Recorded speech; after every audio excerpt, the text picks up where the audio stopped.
Good morning everyone, welcome to another video.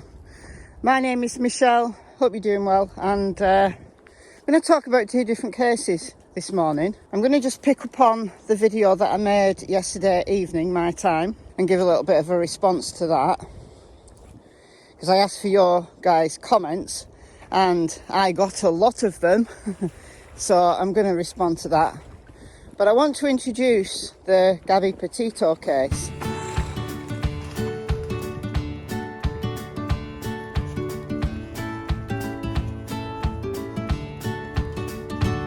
A lot of people have asked me to make a video on it. I'm just going to give a general overview this morning on where we are, like the latest developments. If you want me to dig deeper into the case and make that case something that, you know, I'll follow on the channel and, you know, create a playlist for it and things like that, then let me know in the comments. Give the video a thumbs up to let me know that you like the idea of that. First of all, damage control at the Wells house, which I think I can characterise the interview that Voices Behind the Wall, Cher and Mr. Cher, plus guests, did with Donald Wells 2 nights ago now, my time. After the night before that, Donald Wells on the toilet, taking a poop. That's what a lot of people think he was doing. There had to be some damage control. And yeah, I know you guys, there's a lot of people leaving the link to that video in my comments. I have seen it. I have seen it. I don't think it warrants further discussion, honestly. But yeah, I definitely think that was damage control. And a lot of you have rightly said that Cher was being very guarded with the questions that she asked. Jays for Justice was asking some really good questions, but they weren't really being answered. And I think everybody who watched it picked up on that. But the little video, the 5-minute video that I made last night, my time, I wanted to kind of discuss two things. One, who was the voice in the background? Who was there when Don was on the phone? It was just intriguing me, that's all. Right, it's probably inconsequential, but it was just intriguing me. And I asked you guys who you thought it was. And I would say that if I took a poll, I don't know, about half of you, I think, would say Candice. And then almost an equal amount would say, no, it wasn't Candice. And then some suggestions were Grandma. And I thought of Grandma. I thought it was an older female voice. And I thought, could it be Grandma? And I was like, nah, I don't think it is. A lot of you said it's the victim advocate, the PI, and Cher actually commented, so I'll put her comment on screen. And she said it was a friend of Candice. They were on a Facebook call, so make of that what you will. The second thing that I thought was a bit of a bombshell, some of you agreed with me, some of you didn't, that Donald said, at least I think he said, that he's listened to the 911 tapes. Well, I think a lot of you have said, yeah, they're released. And what you're talking about is the dispatch call. Now, a lot of channels have put the dispatch call on. So this is the dispatcher talking to the cops, telling them about someone being missing. That's the dispatcher. What I want to know is if Donald has actually listened to the 911 tapes. So these are the 911 calls that Don and Candice made. So Don rang 911 and Candice rang 911. And as far as I'm aware, they have not been released. So if Donald has seen them, and he's not lying, and he's not got it confused with the dispatch call, which we've all heard probably, I want to know why we can't view it. And why Cher kind of paused and then just moved straight on without answering it. That was what was intriguing me, because I think the content of those 911 calls is very relevant. I'll leave that there for today. Just wanted to kind of respond to that video. And I'm going to move on to Gabby Petito. All right, so a recap through the timeline, which probably if you've been following this case since the beginning, you will know this, but I want to bring in the latest developments, and I want to talk about the police body cam footage, which has been released from Utah, just outside Moab, I believe, and this was from August the 12th. And it was the release of that body cam that really piqued my interest. And finally thought, no, I am going to make a video about this. And then, as I said, let me know in the comments if you want me to follow this case and go deeper into it. Give it a thumbs up if you like that idea. Gabby Petito is 22 years old, and she was doing the old van life. You know, there's a little trend of van lifers on YouTube, Instagram, etc. And she was with her partner, boyfriend, Brian Laudrie, age, I believe, 23. They're from Florida. They live with Brian's parents, I believe, before they started travelling. Gabby's family live in the New York area, so they've been in New York in June to celebrate Gabby's little brother's high school graduation. They left for their trip on July the 2nd, and then they can be tracked via the Instagram, the social media posts that Gabby was doing. She was kind of trying to develop a blog, a following. So we can track their progress going west. They took photographs in Kansas, in Colorado, and then everything seemed to start going downhill in Utah. On August the 12th, somebody reported a domestic incident to the police, and then a little bit later that day, they got picked up by the police. Brian was speeding and driving somewhat erratically, and he hit a curb, and they got stopped. So I'll come back to that, because that may or may not be vital to the case. I think it's very relevant. Brian, I believe, flew back to Florida, leaving Gabby in the van.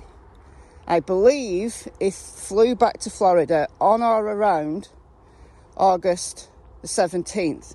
So 5 days after the stop by the police. But then he went back to Utah, and there are sightings of Brian and Gabby.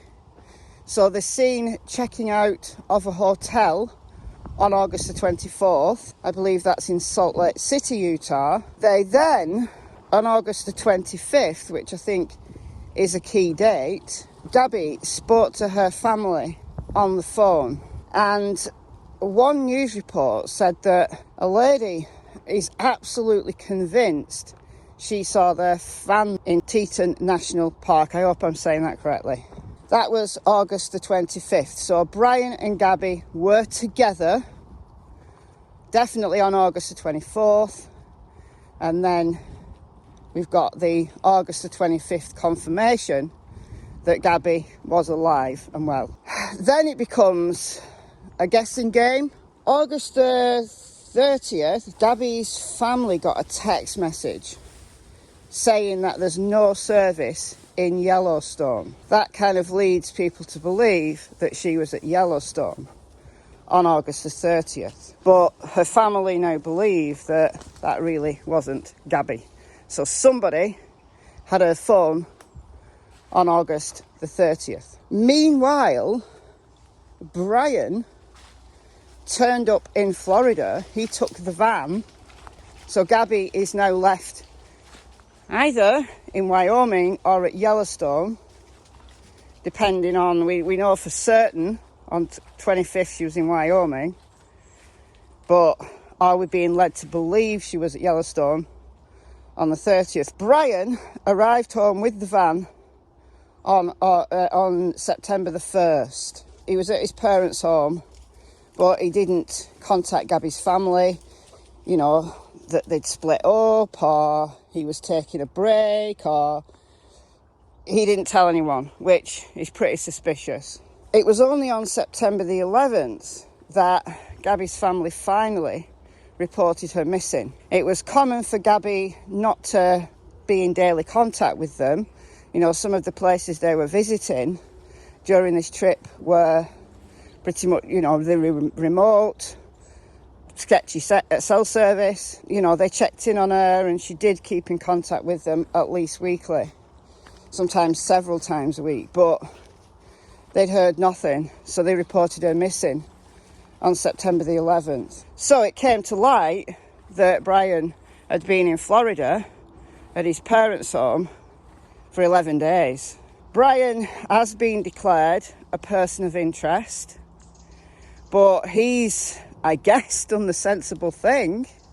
I mean, I know we all want him to talk to the police and just say at least where he last saw Gabby, but he's saying nothing, absolutely nothing. He's lawyered up, won't talk to the police at all. Heartbreakingly, Gabby's family have issued a letter via their lawyer to just say where she was. So in the news report that I saw, where the woman swears down she saw the van at Teton National Park, Wyoming on August the 25th, there is searches going on there. Now there's thousands and thousands of acres to search, and the search teams are keeping exactly the nature of that search very close to the vest, and rightly so. So it does look like the authorities are focusing on Wyoming rather than Yellowstone. But before I sign off, I want to just talk about for a little while the intriguing police body cam footage. Now, several people have posted the body cam in full. I watched it on Plunder's channel, so I'll leave a link to that in the description, but there are numerous other channels that have also now played the body cam footage, either in full or with commentary. So, you know, it's out there. I'm not going to post it on this channel because it's out there, but I absolutely want to discuss it. As I said, Brian was driving erratically, hit a curb, and he was also speeding, so he was pulled over. Brian had scratches on his face, a swollen eye, I think there was a scratch on his hand, a scratch on his arm, and Gabby and him were separated. Gabby was put in the police car, he was spoken to on the road, on the side of the road. Park rangers came along to assist. It was all very calm, they were both very cooperative. Gabby was in floods of tears, and I thought the police officer, whose cam it was beautiful watching him do his job. I thought he was very compassionate to both sides.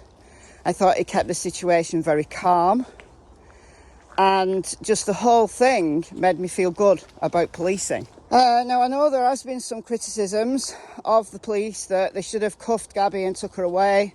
At least she'd be alive. We don't know that. They didn't know that. Hindsight's 20/20, right? What they were kind of dealing with at that time, I thought they dealt with it very well. Just my opinion, of course. So Gabby was in floods of tears. She said she got OCD. They'd had some kind of altercation that had been called in. You know, people were kind of edgy because in that very area, a week or so, I can't remember the date, 2 women had actually been shot to death. So the Utah police are seeing whether there's any connection between that double homicide and Gabby being missing. So that's another line of inquiry that may or may not mean something. Just don't know at the moment. So Gabby was in floods of tears, she had OCD, suffering from anxiety. The police officer kept her really calm, which was great. But the police officers were going to charge Gabby with domestic assault because they both admitted that she'd scratched him. I think she tried to hit him. So, you know, they were being very gender neutral, which is great. I'm an advocate for that. Men are abused in relationships as well as women. But Brian was laughing, you know, I'm a victim kind of thing, and he was laughing. He wasn't concerned. So they decided not to charge Gabby. I think they were very compassionate. So if you think that, you know, that was a bad call, that's fine. But I personally believe the call they made based on the information they had was a really good one. But they separated them for the night. They let Gabby drive away in the van, and Brian, they arranged a hotel.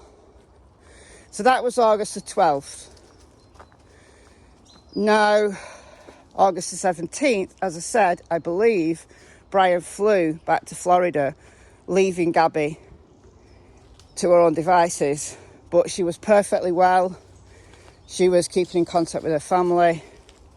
And then we have this key date of August the 25th, when we have the last known possible sighting, but definite call to her family. That's pretty much where we're up to with that. I'm going to call it a day here. This is just a kind of a general overview. Once again, let me know if you'd like to deep dive further into this case. Give me a thumbs up to let me know you would like that. I don't know why I'm out of breath this morning. I feel like I had COVID in May, and my breathing's been absolutely fine, like for weeks and weeks and weeks, but I feel a little bit out of breath. Anyway, that's by the by. I'm waffling now. I've been Michelle. Hope you're doing well. See you in the next video. Goodbye from Miss Tillington, and it's goodbye from Miss Cassie Springer. And if you want to know what Miss Cassie Springer gets up to when she's not on the channel, I posted a little picture of her on my members community. So hope you members like that little picture. Bye for now, guys. Who leaves litter? Oh. Some in. Pringles. Once you pop, you can't stop. Well, you stop before the end, but could you please, whoever you are, put your trash in the bin? It's just there. Just there.